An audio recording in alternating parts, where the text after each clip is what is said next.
इस वीडियो से एक नया चैप्टर स्टार्ट करेंगे। क्लास 8 हिस्ट्री का चैप्टर है हाउ, व्हेन एंड वेयर। अब ये हाउ, व्हेन एंड वेयर क्या है, देखो इतना रिलेट करो कि हिस्ट्री का चैप्टर पढ़ेंगे हम, ठीक है।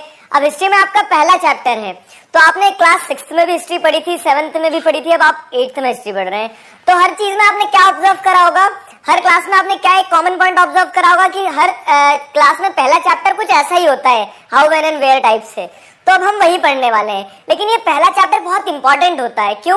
क्योंकि ये कोई कहानी जरूर नहीं बताता है, लेकिन सारी कहानियों के पीछे की कहानी पता लग जाती है हमें। मतलब हिस्ट्री कैसे पढ़ना है, उस चीज को अगर समझना है तो पहला चैप्टर बहुत अच्छे से समझना चाहिए हमें, ठीक है।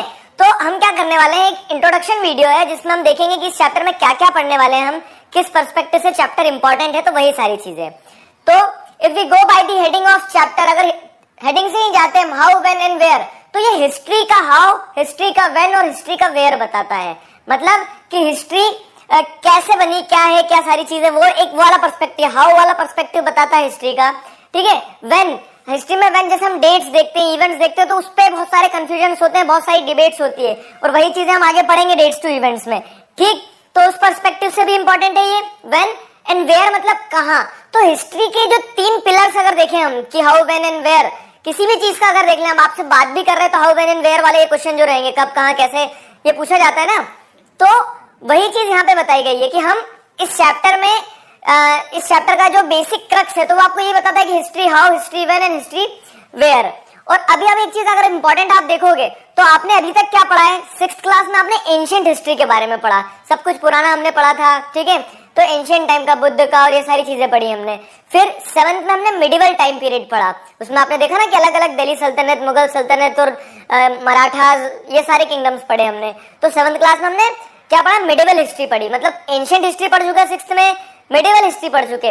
अब मॉडर्न हिस्ट्री आएगी। मतलब अभी तक मुझे ऐसा लगता था कि 6th और 7th में बच्चों को हिस्ट्री इसीलिए बेकार लगती थी क्योंकि बहुत पुरानी हिस्ट्री बताते थे जिसका अभी कोई रिलेवेंस नहीं था। लेकिन अब जो 8th में आप हिस्ट्री पढ़ेंगे तो वो हिस्ट्री आपको ऐसे लगेगी कि हाँ हमारे पास वाली हिस्ट्री है, ये पास वाली हिस्ट्री, मतलब कि हाँ ये हम रिलेट कर पाते हैं, मॉडर्न हिस्ट्री जिसे कहा जाता है।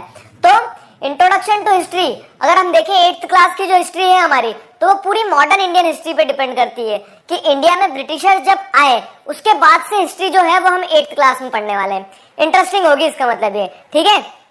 अब देखो क्या है, what we are going to study in this chapter. इस चैप्टर में हम क्या पढ़ने वाले हैं, ये जो हमारा ये वाला चैप्टर है, कौन सा वाला, हाउ, व्हेन एंड वेयर का। तो इस चैप्टर में हम क्या क्या पढ़ने वाले हैं, क्या होने वाला है कोर्स कंटेंट। तो डेट्स टू इवेंट्स, ये चीज हम समझेंगे। पहले क्या होता था, हिस्ट्री डेट सेंट्रिक होती थी, और अभी बहुत सारे स्टूडेंट्स को हिस्ट्री इसीलिए पसंद नहीं आती क्योंकि उसमें बहुत सारी डेट्स ही डेट्स रहती है।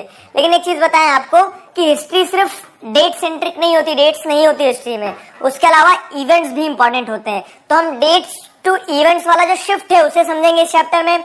Which dates to be considered as important in history and why, मतलब किन डेट्स को इंपॉर्टेंट कंसीडर किया जाता है, क्यों कंसीडर किया जाता है, इससे जुड़े हुए जो आर्ग्यूमेंट्स हैं, इससे जुड़े हुए जो डिबेट्स हैं उन्हें समझेंगे हम।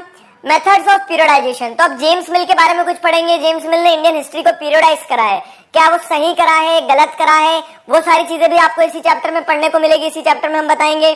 फिर व्हाट इज कॉलोनियल, ये भी एक सवाल बनता है बड़ा, क्या कि व्हाट इज कॉलोनियल, कॉलोनियल क्या होता है, इस चीज से जुड़ा हुआ भी अगर आपको कोई किसी प्रकार का डाउट है, आपकी बुक में जो हेडिंग दी है ना व्हाट इज कॉलोनियल, तो हम कॉलोनियल को, कॉलोनियलिज्म को समझेंगे इसी चैप्टर में।